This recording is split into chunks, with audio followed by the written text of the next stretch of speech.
Mic check, mic check. How do I sound? Can you guys hear me well? Mic check. Let me know how I sound.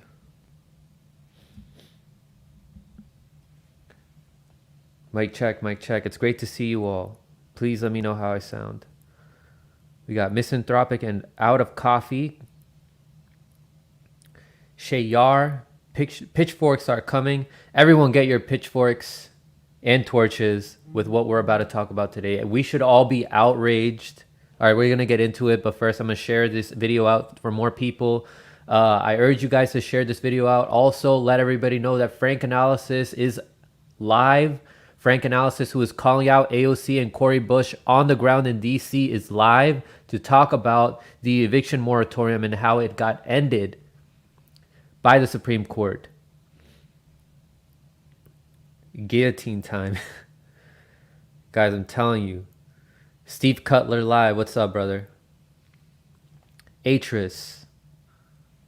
Chris Bermudez. Welcome, everybody. Welcome, welcome. We'll get started in just a minute here. I just shared the Rockfin link out. We are live on Rockfin as well as live on YouTube.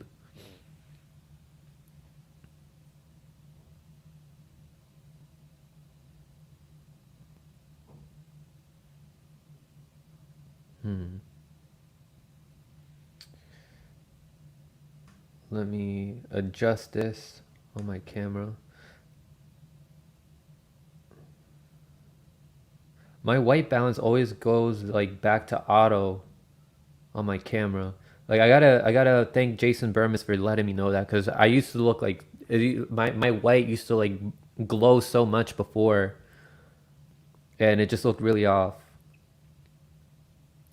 All right, that looks better. Welcome, welcome, welcome. Please share this video out.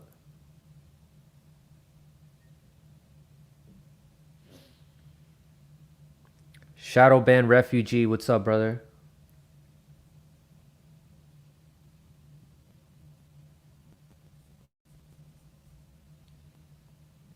I wasn't planning on going live, but I think that these two topics that we're going to discuss are urgent. There was another topic I wanted to talk about that when I started reading it, I was like, all right, no, I'm going to have a whole live stream dedicated to this one topic here. And I got to give a shout out to Ali Alexandra and Seb Solomon for a fantastic article. Let me share this out. So there was just so much in there. I thought I could dissect it as a segment here today in like less than, like a 30-minute segment, but no, there's no way. There's a lot of important information. So what I will do is just introduce you guys to that today.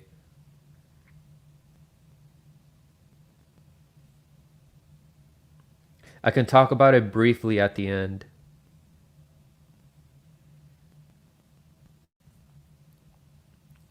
So the future of healthcare, digital, Ethiopia and China, and global technocracy, like all these issues are related. And if we're really serious about Medicare for all, like if we are really serious about single payer healthcare, we should really understand how our enemies are operating. And that if we do get a bill like this passed, like it doesn't change the fact that these people, the ruling class, are still in power, and they'll try everything that they can to continue to oppress us while using these bills.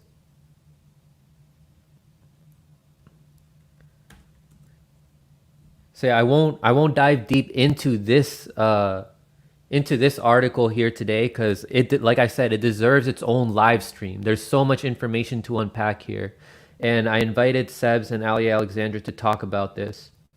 But I highly, highly, highly recommend this article to you all.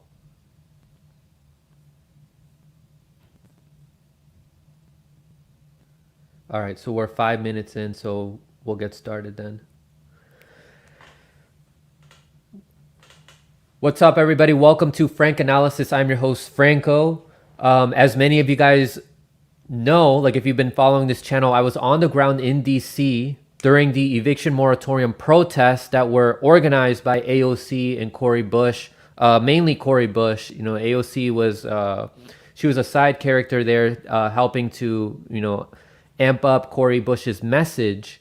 And there were still some concerns that were raised and questions that were asked, like what the CDC and the Supreme Court, like what was decided was an extension of 60 days, so that to postpone people's evictions. After those 60 days are up, those people could still get evicted.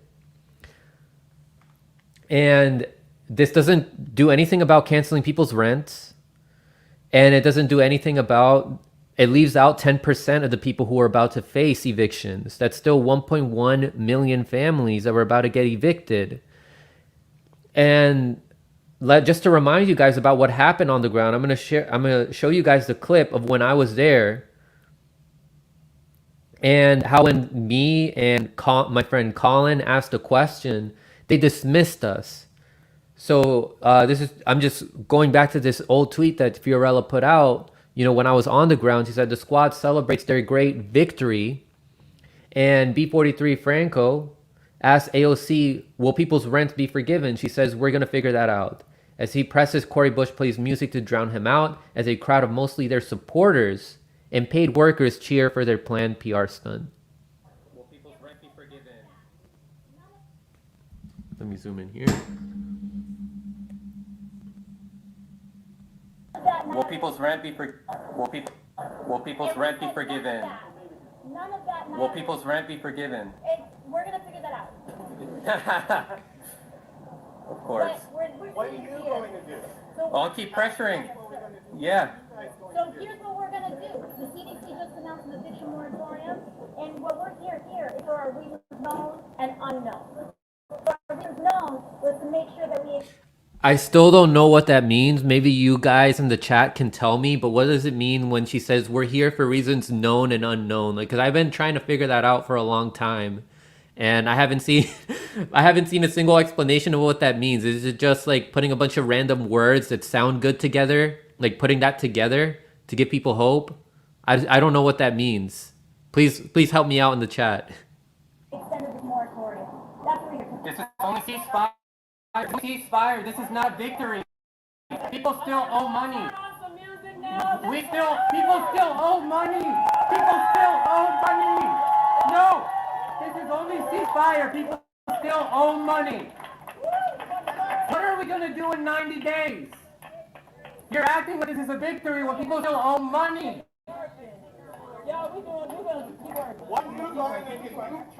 So I said 90 days at the time when it was actually 60 days. Hold your corporate colleagues accountable. They're giving money to Israel, an apartheid state, when they could be using that money to forgive people's rent. Give it up for a minute. So if you heard that, give it up for a minute, that was Medea Benjamin telling me to stop, even though one of my inspirations for doing this and calling out corporate politicians or just politicians in general who aren't helping us was her, when she would call out these war criminal neoconservatives, these Republicans from the Trump administration, when they would try to gaslight people about the reasons for why we have to fund Saudi Arabia, for going to war with Yemen, for us going to war with Syria and Iraq and all these other countries. I mean, there's no difference in this two-party illusion between the Democrats and the Republicans. Like, they're all complicit in helping out the same people, these corporate oligarchs. And so we should be questioning all of them. So it was really sad to see Medea Benjamin telling me to give it a rest. That's right. Then don't stop coming out. Keep showing up for 90 days straight.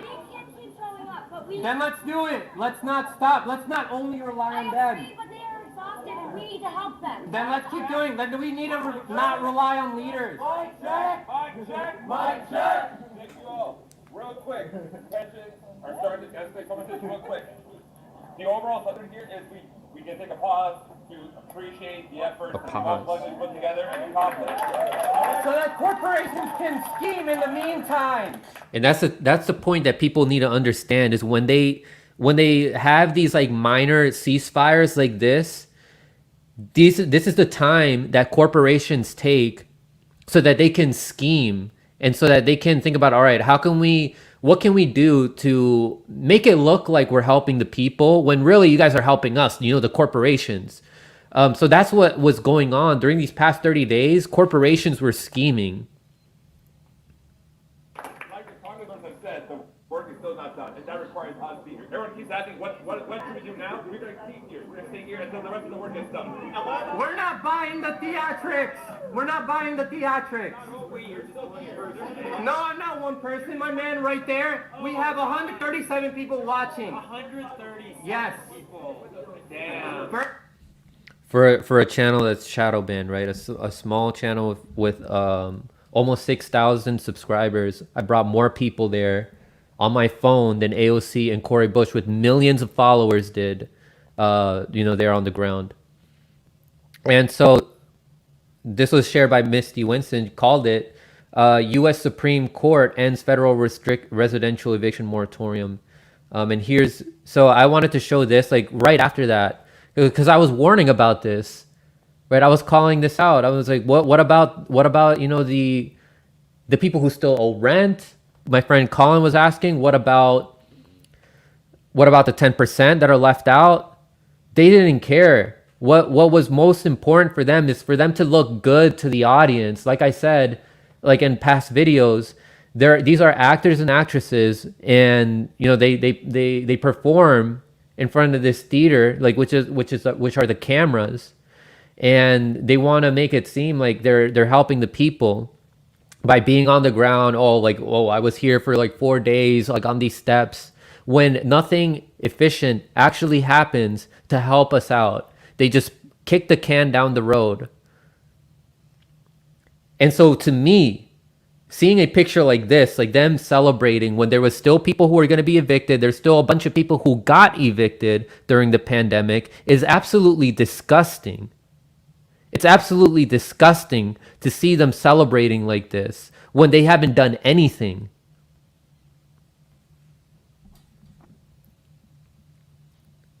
Like whenever things get done in this country, it's because of working class people that pressured the politicians to do something. And now these two are in the position of being politicians, and so they need to receive the pressure from us. They're not our allies.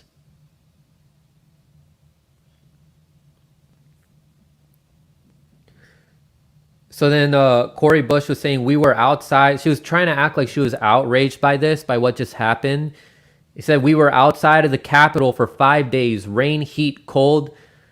If they think this partisan ruling is going to stop us from fighting to keep people housed, they're wrong. Partisan ruling, the banks, like these real estate agencies, all these corporations are like, they buy off both the Democrats and the Republicans. They're trying to make this, they're trying to create a boogeyman here to have us, think that it's all the Republicans' fault, when the Democrats were complicit this entire time for 18 months during this entire pandemic, these lockdowns. They knew something like this was going to happen. They had months and months and months to prepare. This is a bipartisan issue, not a partisan issue. It's not just Republicans. It's just that the Democrats want to pretend like they're helping you. Congress needs to act immediately. Yeah, for sure. You need to act immediately. What are you going to do? Like my friend Colin asked you, Cori Bush, what are you going to do for every unhoused or soon to be unhoused person in our districts? I mean, they knew this, and I was trying to let people know there when I was there on the ground. So I want to go back to my discussion with that young lady who was making fun of, like, how I was like, oh, you're the only one. Like, I'm speaking out for homeless people, a bunch of people who didn't get to be there.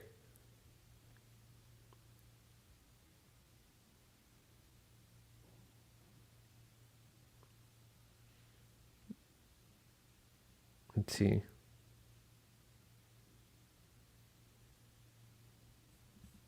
All right, it's right here. But they are exhausted, and we need to help them. Then let's keep doing. Then we need to not rely on leaders. Mic check! Mic check! Mic check! Thank you all. Real quick, tensions are starting to escalate. Some of this real quick. The overall subject here is we can take a pause to appreciate the efforts that we've all collectively put together to accomplish. So that court. We saw that. We're not. No, not one person. My man right there. We have 137 people watching. 130 Yes. people. Damn. For a small channel, what, you're gonna say I can't do this? I didn't say you can't do this, but you're talking like me. Yeah. Yeah, there's homeless people. There's people that owe rent. What are we gonna do about that? This is only a 90-day pause, and they know it. They don't. You saw how AOC said, oh, we'll talk about that later, because she doesn't have an answer now. Because she hasn't thought about it. Just like she waited for this for months. She waited for this for months, and then to do this last minute, she has a huge following. They were just like, They didn't even know what to say to that. That's exactly right. They had months to figure this out. And you're telling me that they didn't know, like it wasn't going to extend a full 60 days. You're telling me that they didn't know that it was going to come down to, you know, trying to continue to keep kicking the can down the road. You're telling me they had absolutely no idea this was going to happen, that millions of people were going to be evicted. You know, as during the beginning of the lockdowns, people were like, their rents were accumulating. Nothing was being done to forgive people's rent.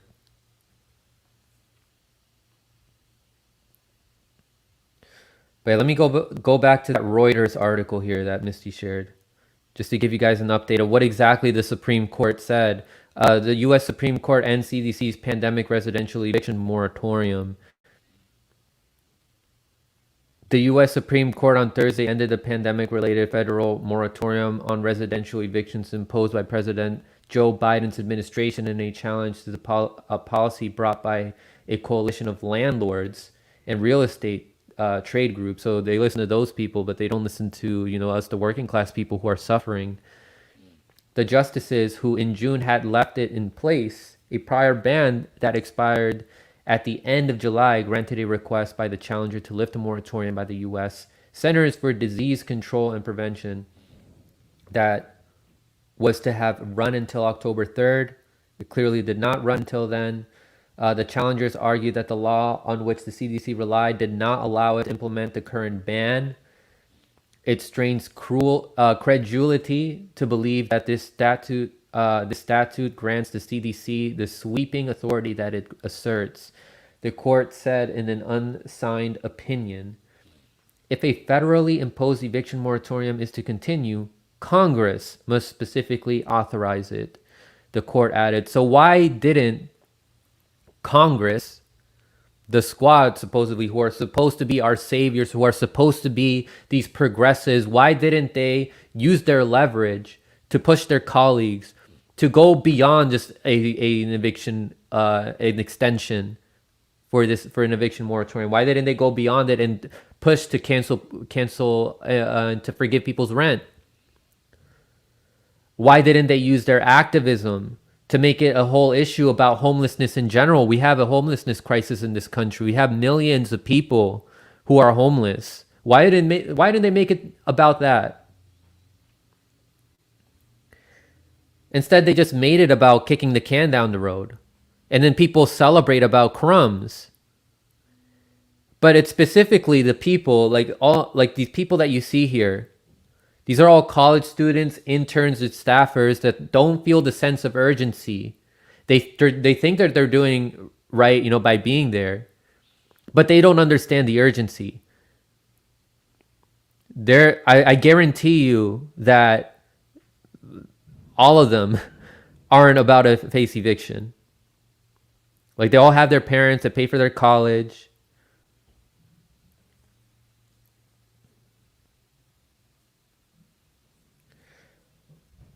So then, with what Cori Bush said, I said, so the theatrics continue. What's next? You're going to start cutting people off with music and dancing the next time people call you out on celebrating false victories? Like, what are they going to do? But like, they didn't want to answer quite like these concerns that people like me and Colin and Max Blumenthal had. Instead, they just want to brush it under the rug and pretend like nothing bad is happening. Shout out to Unapologetics that Congress has known that millions were permanently behind on payments and would be evicted if they didn't pass legislation to cancel rent/mortgage.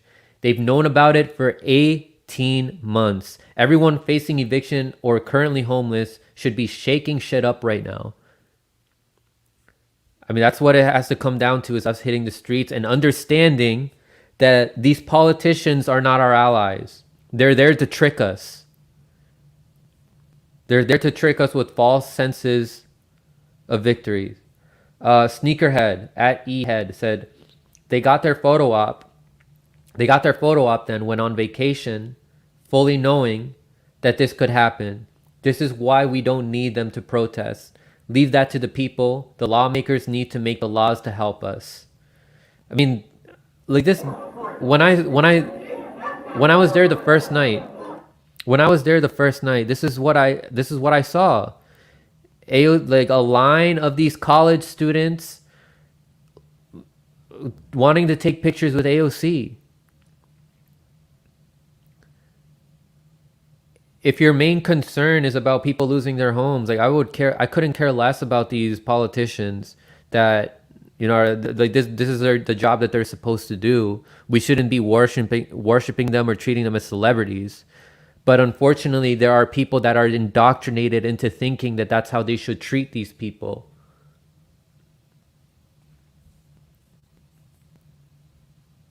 Is it okay if I get like a question or two? Question 2, what's the next steps? What are you guys going to do to pressure your colleagues? How are you going to pressure your colleagues? Why are you guys doing this last minute? Why weren't you guys doing this for months? That's it. So you just show up for a photo op and that's it. You're not actually going to fight in Congress. No, what is she going to do? So there are people there that are like, yes, she is going to fight. Clearly she has not. And I'm like, we're not seeing it right now. We'll see what happens. But I mean, we're clearly seeing that they're caring more about campaigning for their next election cycle and building up a reputation with, you know, people as like these saviors so that they can get more votes and so that they can secure their position as a politician. These people are comfortable. I mean, my man Charles here, you know, pointing out how this is supposedly the land of opportunity, right? America, the land of opportunity, when, you know, we already have a homelessness crisis, but then in addition to that, it's about to get worse with more people losing their homes. Americans once had hopes and dreams of starting a business or buying a home and living free. Nowadays, people just hope the mandates don't cause their business to close. They lose their home because they can't pay rent due to a pandemic and take whatever freedom public health allows. I mean, that's the thing. Like, we are limited from reaching our full potential because we have all these limitations when it comes to our finances, like when it comes to us paying rent, when it comes to us paying off our student loans. What if we want a career change? What if we went to college and then we get a degree and then we got our first job and then we realize that that's not really what we wanted to do? And then we want to start our own business. Or, you know, we don't have the credentials and we have to study something else in order to get a different job. Because nowadays, people like employers expect bachelor degrees as a minimum. It's all by design. It's all by design to make us be obedient workers. So it's not the land of opportunity. At least not anymore. I don't know if it ever was. Comrade Misty said it would cost $20 billion to end homelessness in the U.S. We just shoveled another $21 billion to the military-industrial complex on top of the $714 billion we were already giving them. Why the actual fuck is anyone okay with this arrangement? The fact that our money is being used more to kill people in other countries. while simultaneously killing people here as they're losing their homes, inundated with debt when it comes to medical bills, student loans. People have to eat unhealthily because they have to rely on cheaper food. And then they get autoimmune diseases or other health conditions, and then they have to rely on big pharma. You see how all these evil corporations are working together? All these issues are connected. Shout out to Mo, who I also saw on the ground in DC. Said Dems got to play hero and act like they wanted to extend the eviction moratorium all along, but those darn Republicans stopped them once again. This is all a game. They all on the same imperialistic, fascist, psychopathic side, and we are the ones who keep getting screwed.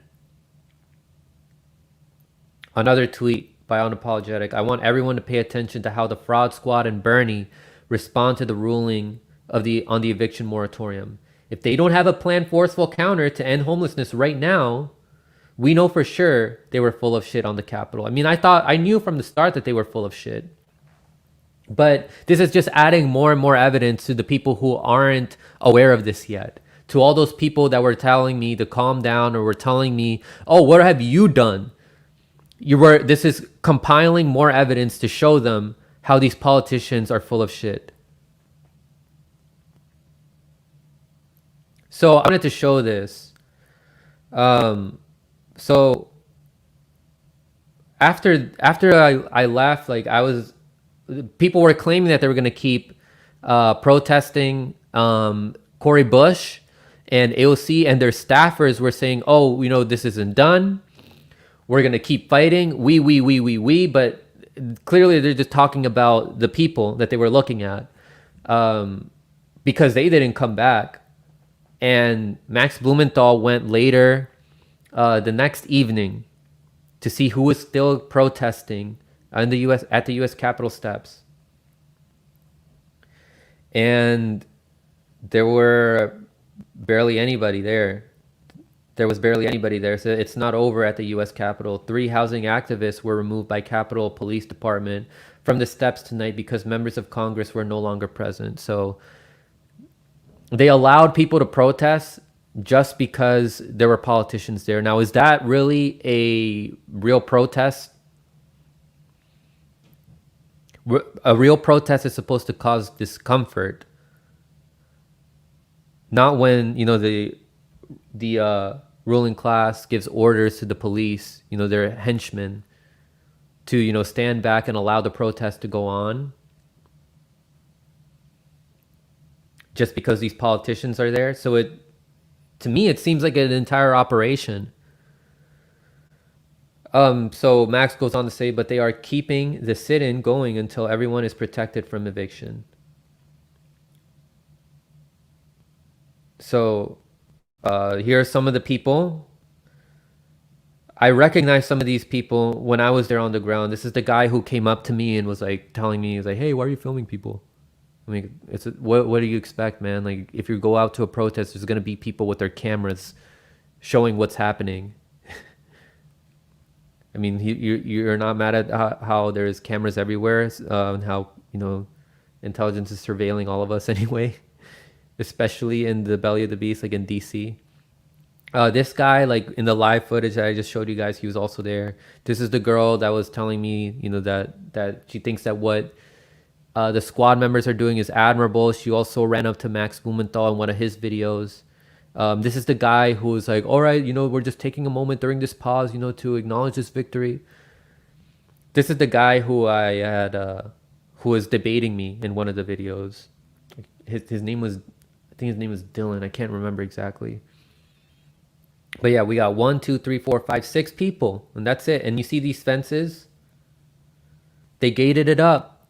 People weren't allowed to protest anymore on the Capitol steps. Let me show the next picture here. Completely empty. Completely empty. So let me ask you guys, do you think that was a real protest then, what AOC and Cory Bush did?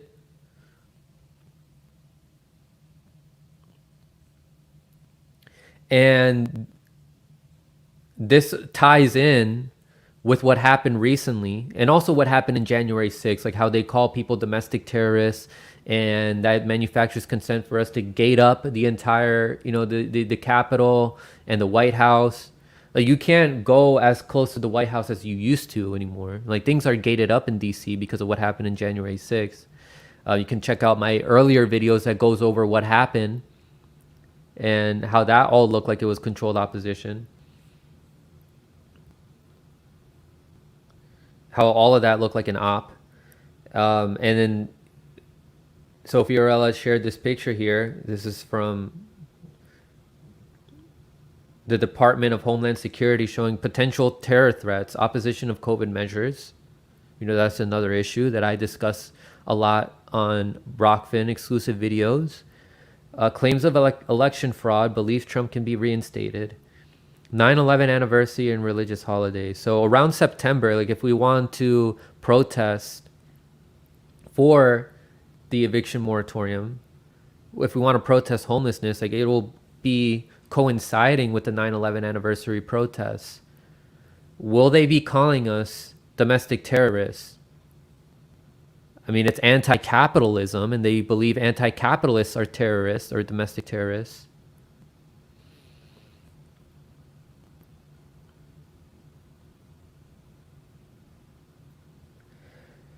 So they do everything that they can to have these fake protests happening to give people a false sense of victory, of accomplishment, of success.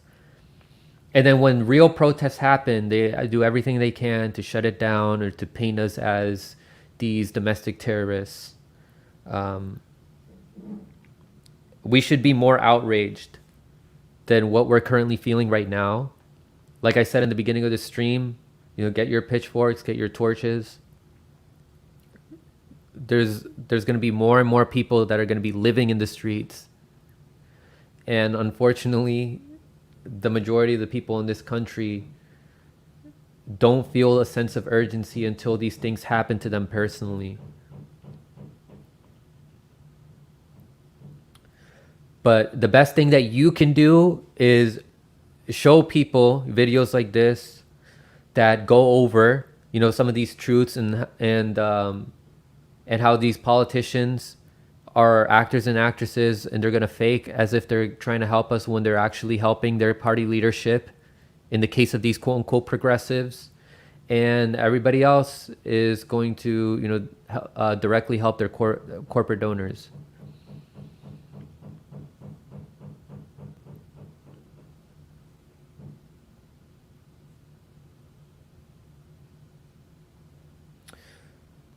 So yeah, thank you guys so much for watching. I'm not going to end the stream yet. I'm just going to take a moment to appreciate your guys' comments. We can have an open discussion here. We're also live on Rockfin.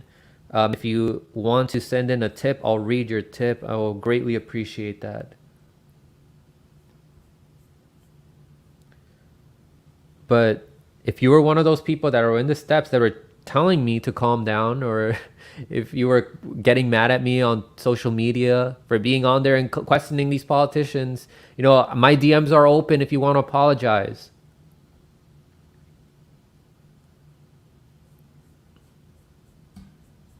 Let's go over what some of you guys said.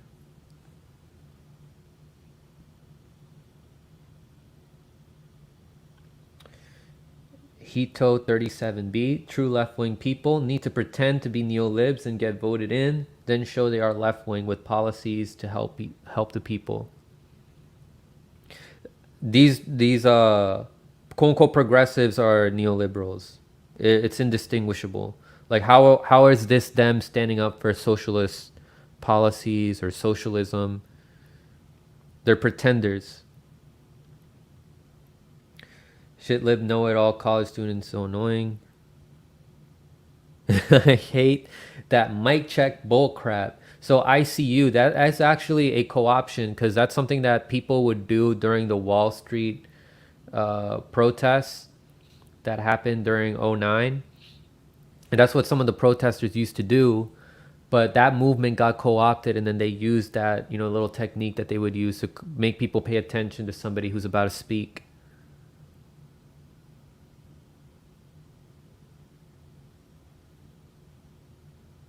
Thank you for answering that. Known and unknown are what these little neolib politicians learn to do in their training sessions with Mama Bear. That's who they get instructions from. They want to receive funding, for their campaign. They want to receive endorsements. They know that they'll get shut down if they were truly in opposition to them. We don't have fair elections.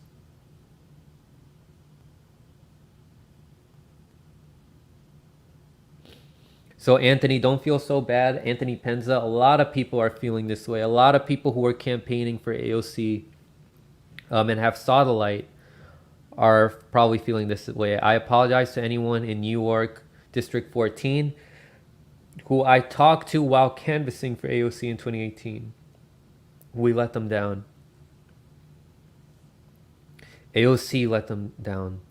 Don't worry. You had hope in somebody. We were all indoctrinated into believing that electoral politics will save us. It's not just you.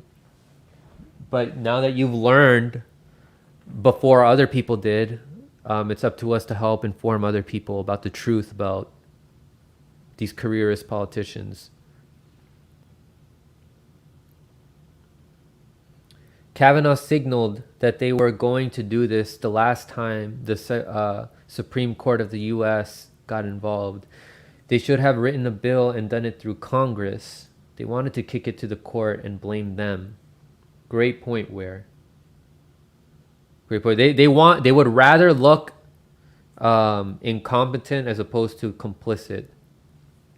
I don't believe that this is incompetence. I believe that this is them purposely trying to serve themselves and their career ahead of actually serving the people.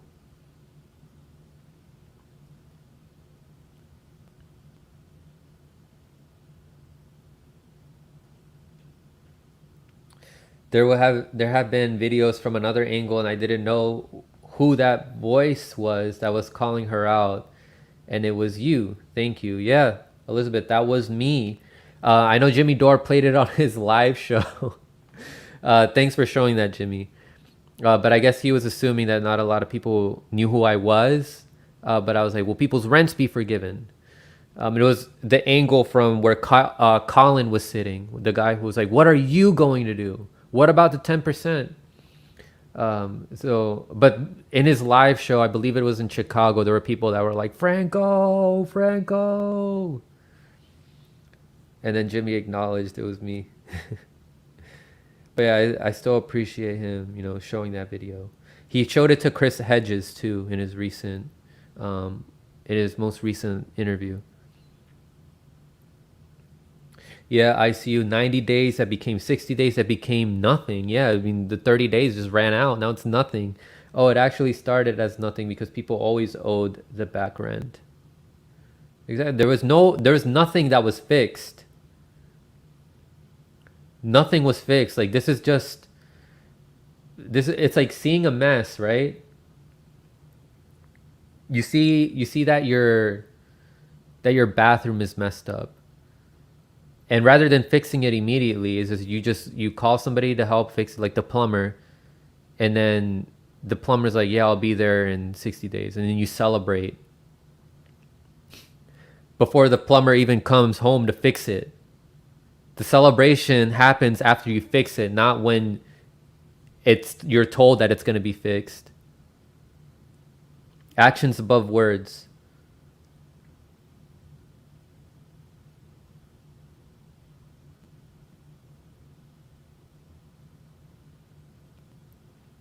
Auspicious. Like Ron Placone said, there's no other country in the world where people worship politicians more than the US, and they do the least for the people.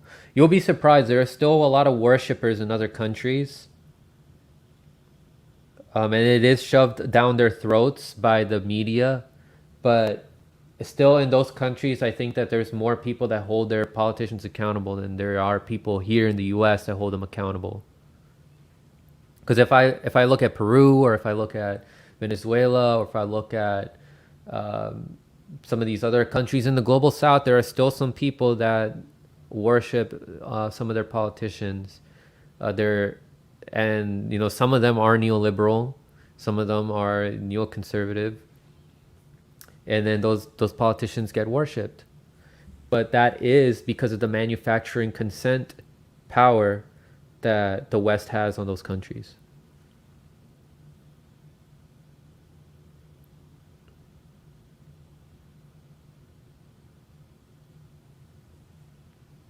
What up, Combo Couch? What? Hey, Franco, wasn't it a fail from the start because the CDC doesn't have that power to mandate an eviction moratorium? It was. Absolutely, from the start. Like, they were acting as if they didn't have power, like, in Congress to do anything. Because then they would have to hold the Speaker, Pelosi, accountable, right? But they were told by their party leadership to not do that. And so they have to shift the blame over to somebody else. Don't look at us. Look at the Supreme Court. Look at the Republicans. Don't look at our party leadership. Don't look at Congress, the Speaker of Congress.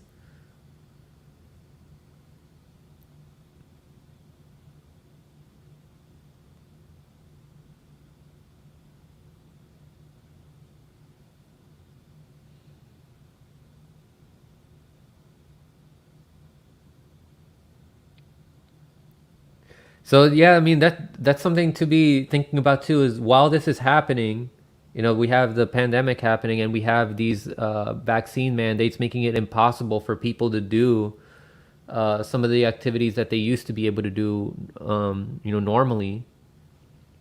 And now with the infrastructure bill that we went over yesterday, they're making traveling more expensive. They're ramping up surveillance. Like, if you read into what's happening with the Great Reset and what they discussed at the World Economic Forum, they want to ramp up surveillance. It's becoming more and more like 1984 in this country. It's already here, actually.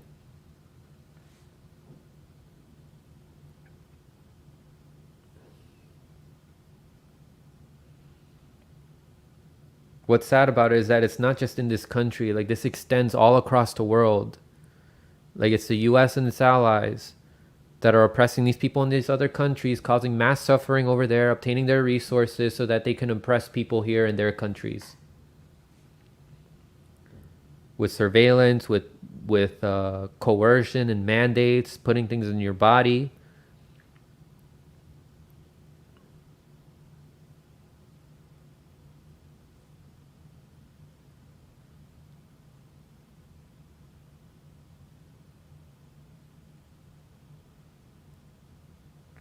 So Bill Bradley, in the beginning of the stream, I was talking about this article that Ali Alexandra and Seb Solomon wrote that talks about exactly what you're discussing here and how this is all connected with how these oligarchs try to co-opt these progressive bills like Medicare for All. And in order to prevent things like that from happening, like what you're discussing here, is we got to understand how our enemies are operating. So Bill Bradley says everyone with a state issue ID will be in the federal facial recognition database by 2023, thanks to demanding real ID compliance.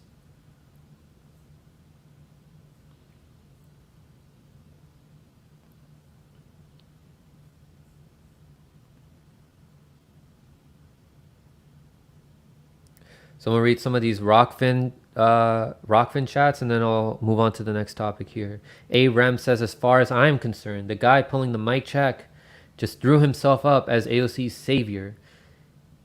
His preference was that others join him in his op against AOC's questioning. I mean, we saw not just, it's with all these politicians, right?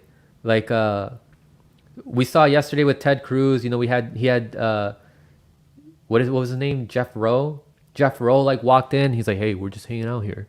Like, when he was being asked about why he supports those sanctions in Venezuela and Cuba that kill millions of people. And, when people question Cory Bush, like when myself and Max Blumenthal were questioning them, they have these staffers to step in and save them. Like, they know, like right off the bat, they know what questions shouldn't be asked. Because if they actually answer it, they're going to get exposed. They're self-exposing questions.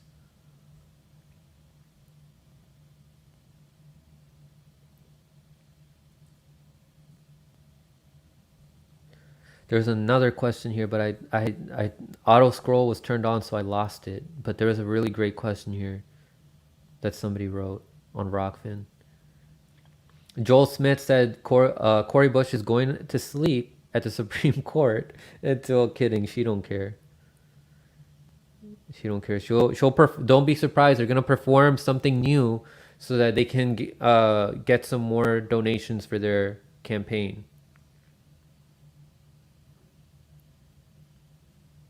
Panda writes, Dems are going to blame Supreme Court for this, but the Supreme Court is upholding separation of power, a key feature of democracy. Congress must legislate.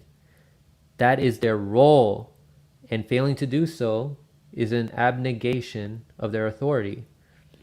Why are they trying to give away their authority? They don't want to do their jobs. These people are naturally lazy. Like that's how evil it is, you know. Like they want to look like they're doing a lot of work for you, while actually doing the minimum amount of work, while they get all these rewards. Like they get healthcare. It's great healthcare that they get. They get security. They're financially stable.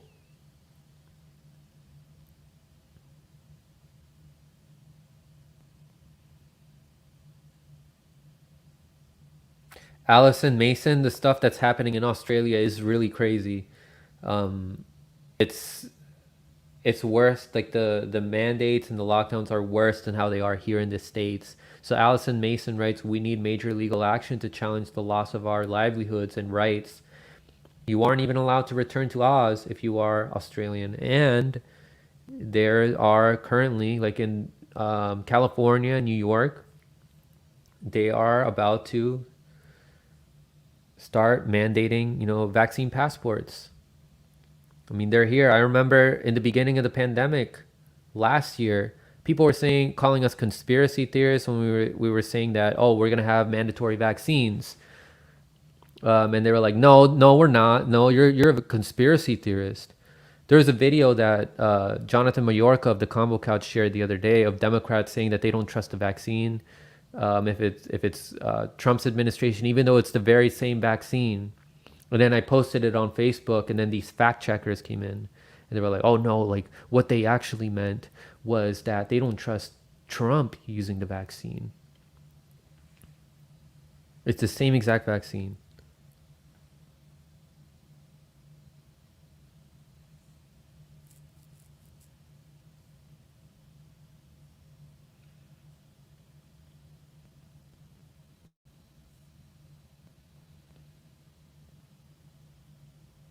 All right, so let's start the next segment here. We're going to talk about the bombing in Kabul airport.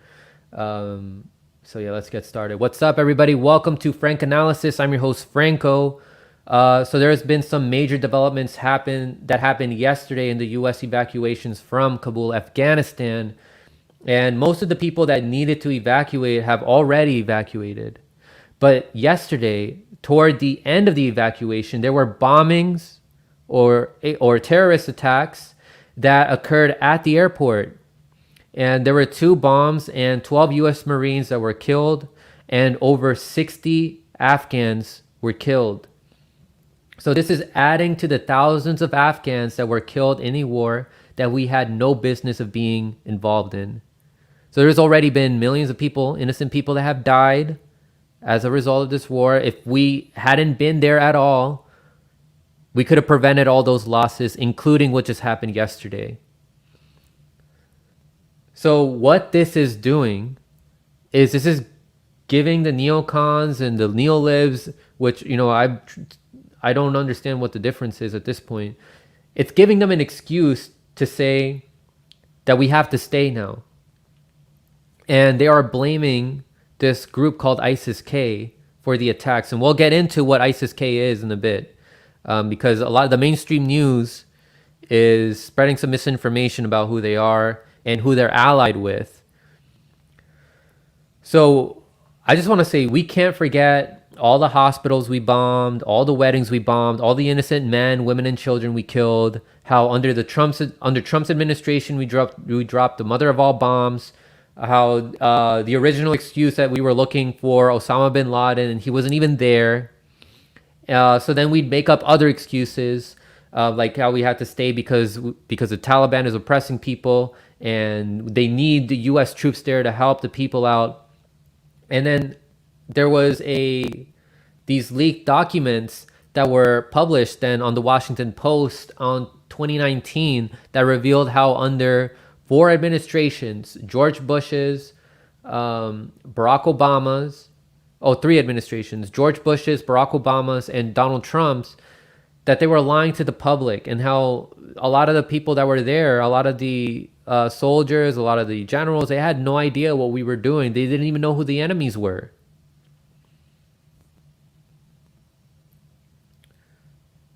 So let me show you guys a couple of tweets.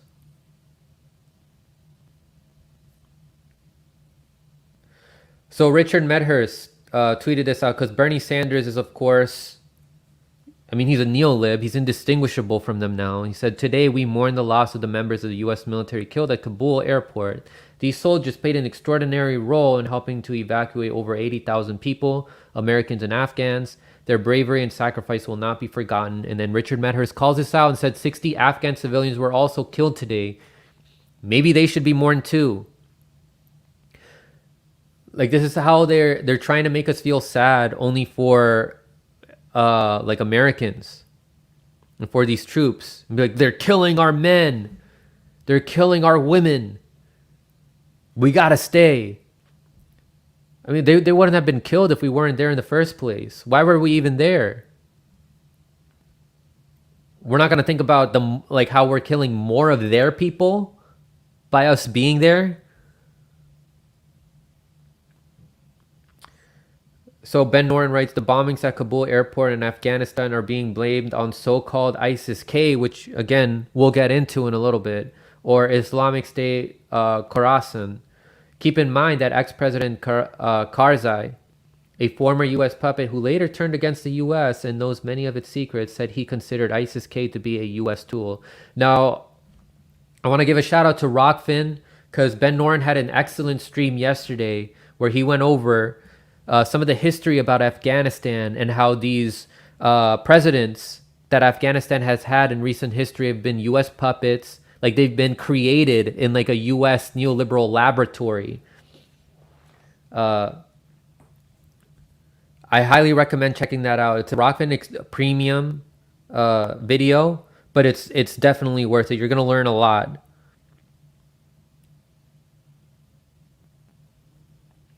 This is what I wanted to show you guys here. Like, the history of our involvement in Afghanistan goes really far back. It doesn't start in 2001. Just like the first time I covered this, I want to just go over, what has happened under each president during these past about 40 years of our involvement there. How 8 U.S. presidents maintained war in Afghanistan. This was shared by the Soapbox. So under Jimmy Carter, he launches Operation Cyclone against Afghanistan left-wing government. In 1983, Ronald Reagan meets with the Mujahideen, calling them freedom fighters, and later arms them with anti-aircraft Stinger missiles. 1992, under George H.W. Bush, affirmed support for the rebels, but advised them to act with restraint in order to maintain control of the capital, Kabul. 1998, Bill Clinton bombs Afghanistan and Sudan as an act of self-defense, quote unquote, against imminent terrorism and retribution for bombings of U.S. embassies. 2001, George W. Bush initiates the so-called War on Terror and invades Afghanistan under the pretense that we were looking for Osama bin Laden. 2016, Barack Obama, who was supposed to be the peace candidate, the peace president, and he won a Nobel Peace Prize. He dropped 1,337 bombs on Afghanistan and maintains presence throughout entirety of presidency. 2017, Donald Trump, who was running as if he was going to get us out of Afghanistan. He was supposed to be the anti-war candidate against Hillary Clinton. Trump drops the mother of all bombs, killing dozens of Afghans. There's no difference between these Democrats and Republicans. Like we're still going to get war and oppression that empowers these corporations more and more so that they oppress you and your family and your friends.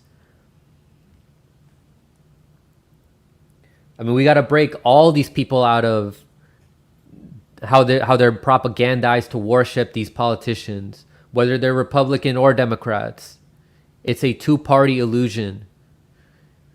2021, Biden bombs Afghanistan and withdraws troops, leaving Afghanistan worse than ever.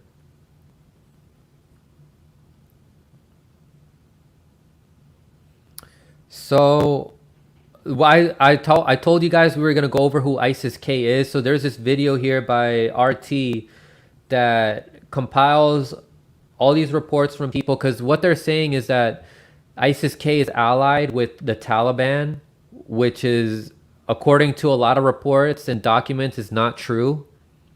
So we're going to play this and then, we'll continue this analysis. Dreaded name of ISIS had all but vanished from international headlines. But now, amid the Afghan power vacuum, the terror group has apparently struck again.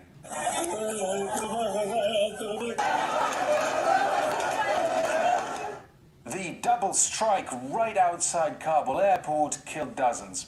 American politicians had been warning an attack was inevitable, but to no avail.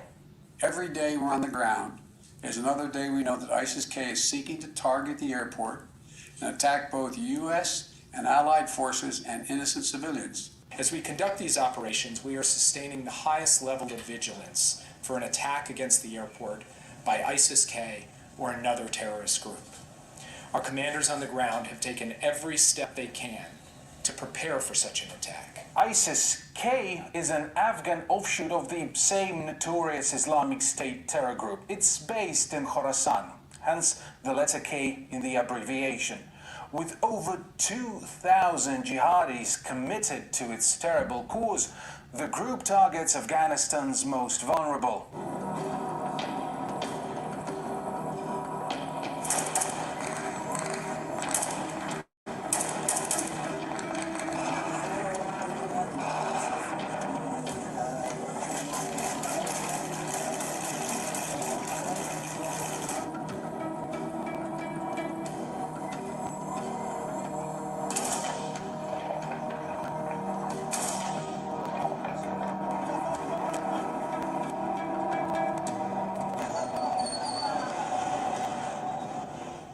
If you think this may have been ISIS-K's last strike at the exiting foreign troops before a happy union with the Taliban, well, think again. The two groups are sworn enemies, with the Taliban just not radical enough in the eyes of ISIS-K. The Islamic Emirate strongly condemns the bombing targeting civilians at Kabul airport. The explosion took place in an area where US forces are responsible for security. The bottom line is ISIS-K presents a massive security and reputational challenge for the Taliban. Given the Taliban's attempts to look more civil, humane and legitimate, we could conceivably soon see, strange as it sounds, a Taliban-led anti-terrorist operation. Or ISIS-K might become the perfect pretext for the US to negotiate at least some presence in Taliban-controlled Afghanistan. We did hear about this group, for example, in, I believe, April 2017, when Trump and essentially authorized the Pentagon to drop the mother of all bombs in eastern Afghanistan, I believe in the Nangarhar province, on ISIS-K. But the roots of this group and its existence is poorly understood. And of course, when we hear these press briefings at the Pentagon, there's very little context. This group actually is a direct byproduct of the U.S. invasion and occupation of Afghanistan. It grew out of the Pakistani Taliban, who were disgruntled Taliban members who wanted to carry out attacks on U.S. targets inside Pakistan and Afghanistan.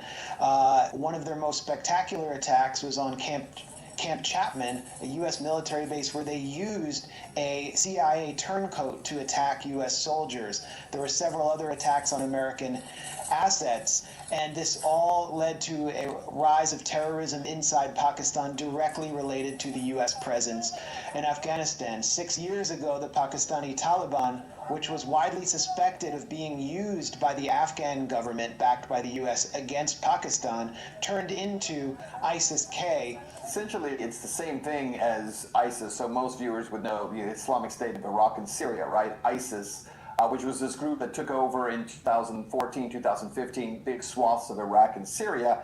And by the way, who were able to do that because of massive amounts of military equipment that the U.S. left behind, specifically in Iraq. That's where they really got their weapons from. They went into Iraq, took those Humvees and weapons and went back into Syria. ISIS-K, which is the Islamic State of Khorasan, which essentially means Eastern. They don't like the Taliban. They're not friends with the Taliban. They've been fighting the Taliban, but more importantly, they've been fighting the U.S. And I bring up the point about the weapons because we just did the exact same thing in Afghanistan and left behind unbelievable amounts of U.S. military equipment, massive amounts of weaponry and guns, Black Hawk helicopters, Humvees. We left it all there the same way that we did in Iraq. So we could be creating a very similar problem to what we saw in 2014, 2015 with the other ISIS. All right. So the take-home message there is that ISIS-K is not working with the Taliban from, according to these reports, according to other documents that have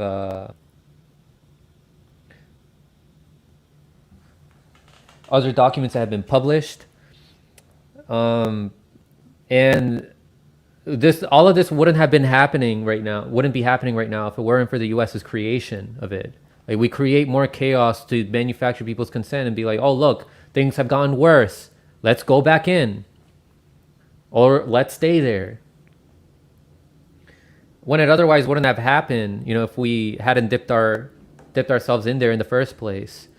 But of course, guys, look up the evidence for yourself about the lack of connection between ISIS-K and the Taliban. There are, like I said, there are reports that show these two groups have been at war for many years. I want to also see evidence of this bombing being them. Like, was it actually ISIS-K?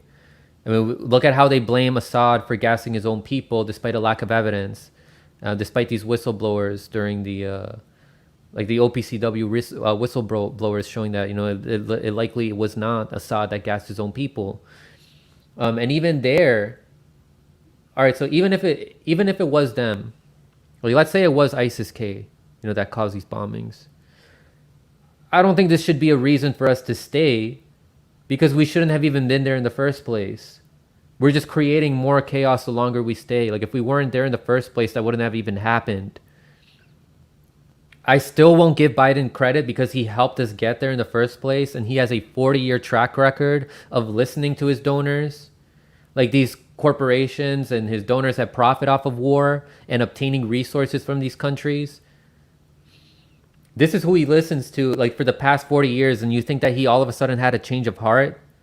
This was a tactical decision that was made, and if you think that a dementia, like a demented man like him, who can't even think straight, who can't even speak right, is calling the shots, and I don't know what to tell you. So the most educated guess I can make is he was told to do this as a way to still have influence over the region. So I have three possibilities here. Number one, either a deal was struck for obtaining resources still and have strategical advantage over China, Iran, and Russia. All right, they're trying to use this as a region, to have influence over those countries.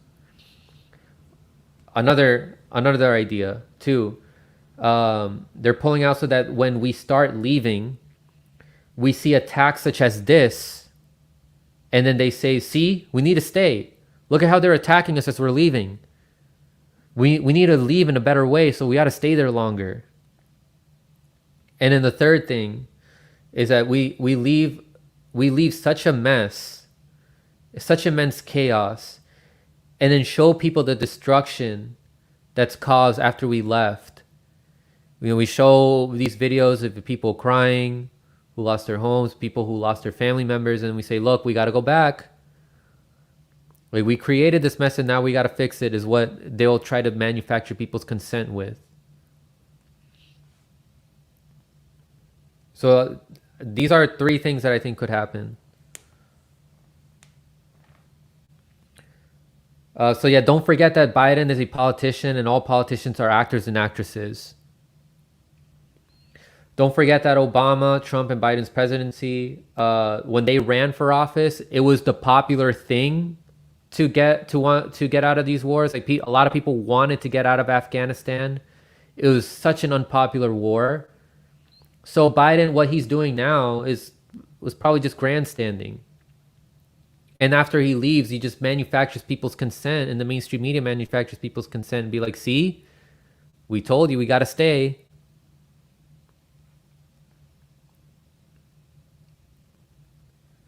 So in conclusion, the US staying there hasn't prevented any of these attacks. So that does it for that segment, guys. Thank you guys so much for watching that. I'll stick around a little bit to read some of your comments. Don't forget to leave a like and share this video out, people. Thank you very much. I would love to have somebody on this show, a foreign policy expert or journalist, to talk more about Afghanistan.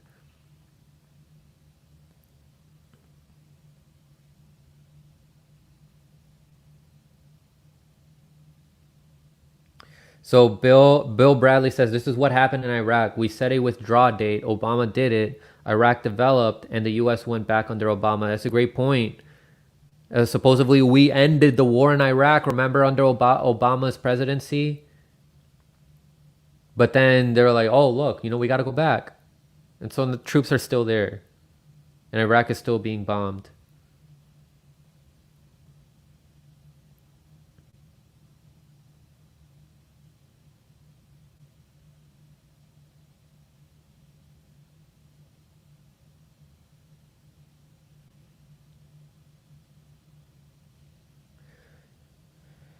The auspicious, exactly. Chris Hedges has been saying the Dems have paid fealty to progressive socialist values to lure you into the duopoly since forever. Squad never fooled him. It's giving people a false sense of hope, but you just got to drive home the message to people that electoral politics will not save us. We're still in all these wars. We're all still getting oppressed. And as that's happening, there's more and more people becoming homeless, and these corporations are becoming more and more powerful, amping up the tools that they can use to surveil us and to cause more suffering on us. They continue to adulterate food and twist some policies to allow these things to happen. We get poisoned by the things that we eat or other things in our environment so that they can make a profit. And then when we get sick, we become dependent on Big Pharma.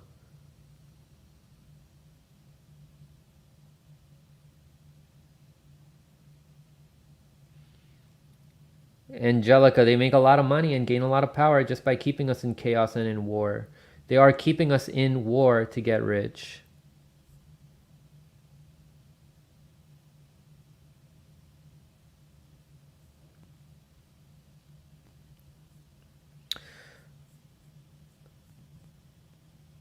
So Susan A, thank you very much for the Super Ray tip. I really appreciate it. Said it wouldn't surprise me if the US were somehow involved in this bombing to provide a pretext for more war. It wouldn't surprise me either.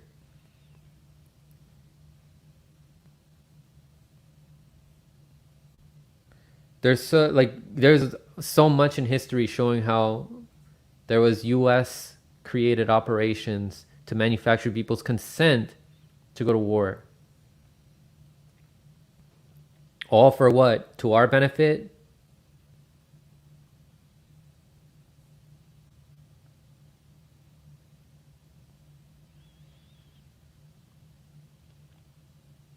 So Panda writes, Taliban wants political stability as they solidify control. ISIS-K bombs Kabul and destabilize the situation even more than it already is. So two groups with diametrically opposed goals are working together. Mainstream media needs to try harder. They do indeed, but unfortunately, we've been indoctrinated so much, and a lot of people can't even point to where Afghanistan is on a map. We are made to be ignorant on purpose when it comes to foreign policy. So people hear, like these normies will hear like, oh, Taliban, oh, ISIS-K, or ISIS, or Al Qaeda, and they don't know like which group is which or which ones are working together. They have absolutely no idea. They just know that they're bad guys.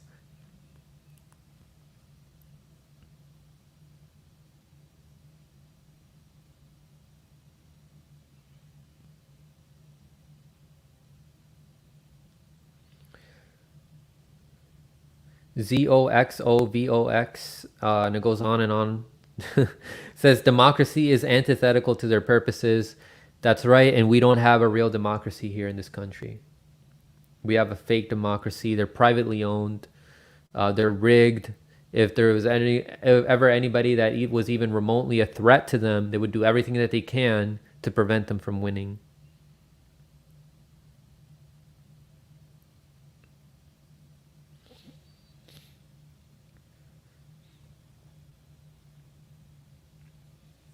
Sorry, Angelica, I will not run for office. I will not run for any office at all.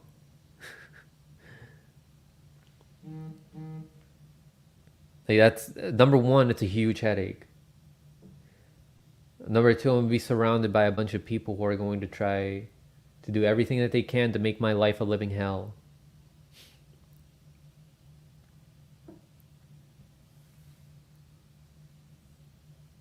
The best thing I think I could do is continue to inform as many people as I can, continue to go on the ground and hold these politicians accountable.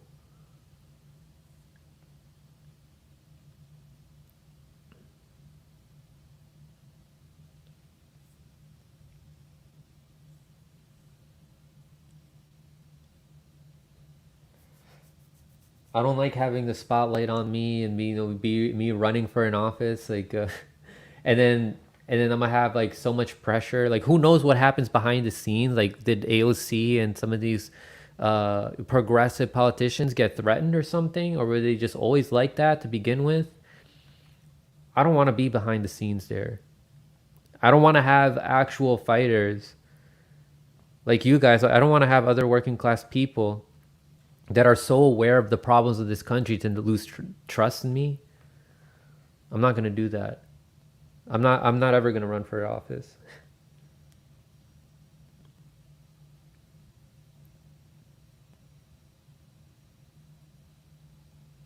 At one point I did think like, okay, I'll set my like shyness aside and run for office or something, like for Congress.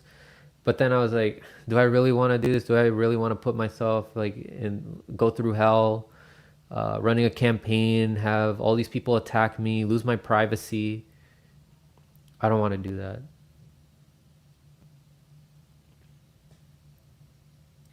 Like I said, I don't want to know what happens behind the scenes there. But I prefer exposing these people and to show people that electoral politics is not the way forward. Anna Maris, thank you very much for the Super Rate donation, said, meanwhile, more private prisons are being built to incarcerate the homeless. That's another point. Thank you so much for bringing that up, Anna. You see how this is all connected. They make things so much more expensive. They don't increase our pay. They inundate us with all these, with debt, medical debt, student loan debt, mortgage, how much we owe in rent. All these prices go up. Our pay doesn't go up. Like, how much we make doesn't go up. And they implement all these laws like, oh no, you can't sleep here. Like, they in this part, like, even when we're homeless, like we can't sleep in certain places. And then they build more prisons They have all these poor communities. They don't invest in educating those communities. They don't invest in giving those communities the resources that they need, like their basic needs for survival, so that they're not inundated and all this, that. And then when they slip up, given the circumstances of their environment, given the desperation that they face, they go to prison and they're made slaves there. Homelessness should be illegal. The way this country is being run should be illegal.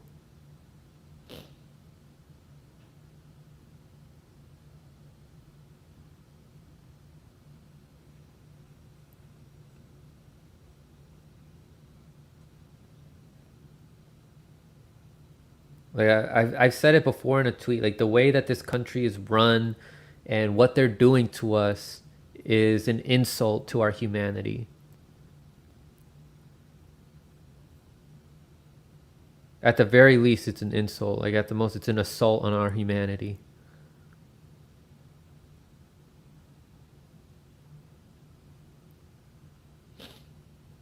But we will continue to fight. We will continue to organize. This should be motivating us to go to the streets and protest. This should be motivating us to inform more people in our community. This should be motivating us to look at other ways to take power away from corporations by opting out of the system. Talking to people in your community about having community gardens, having a community healthcare system, or more holistic medication, growing your own food. We go over this in detail on Thursdays. Unfortunately, yesterday I couldn't do it that evening because I had a lot of work that piled up. But I will do this next week.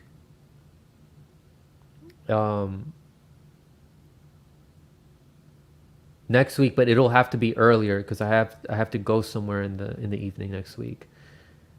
But I've been taking notes on these past solutions discussions that I've been having with you guys, the audience members in these voice calls. I've been taking notes, and we will have a more concrete plan for how we can solve all these issues that we're going through. But it does start with talking to people in your community and looking for ways that you can opt out and stop giving money to these corporations.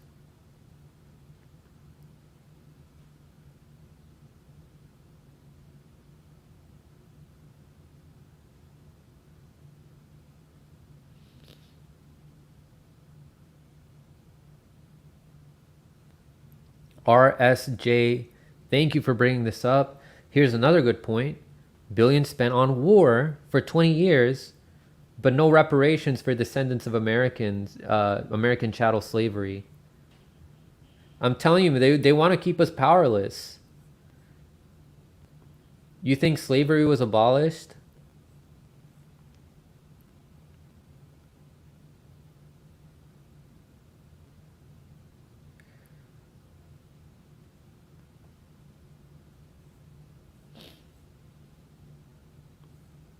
All right, guys, I'll end the show here today.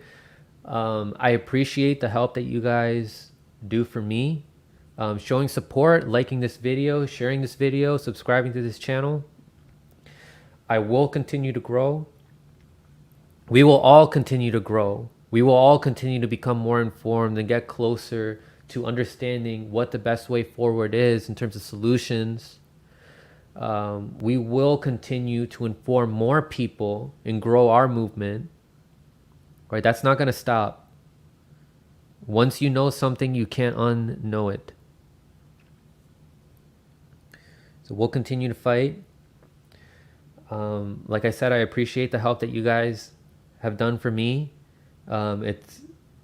I can't thank you guys enough for helping me get a desktop to improve the quality of these streams. I apologize for any technical difficulties that I've been having. Like, I know that with this current application that I'm using, the way that it's structured, it causes a lot of clicks, like with the audio. but that will soon be fixed once my desktop arrives. But guys, again, thank you so much. I'll see you guys later this Sunday. I will have the Fred Hampton leftists on. I'll have on RJ, Savvy Sabs, JB Font, and Nick. I'm going to prepare some great questions for them. And I'll see you guys later. Thank you guys very much for watching. Like, share, and subscribe. And as always, stay informed. I love you all.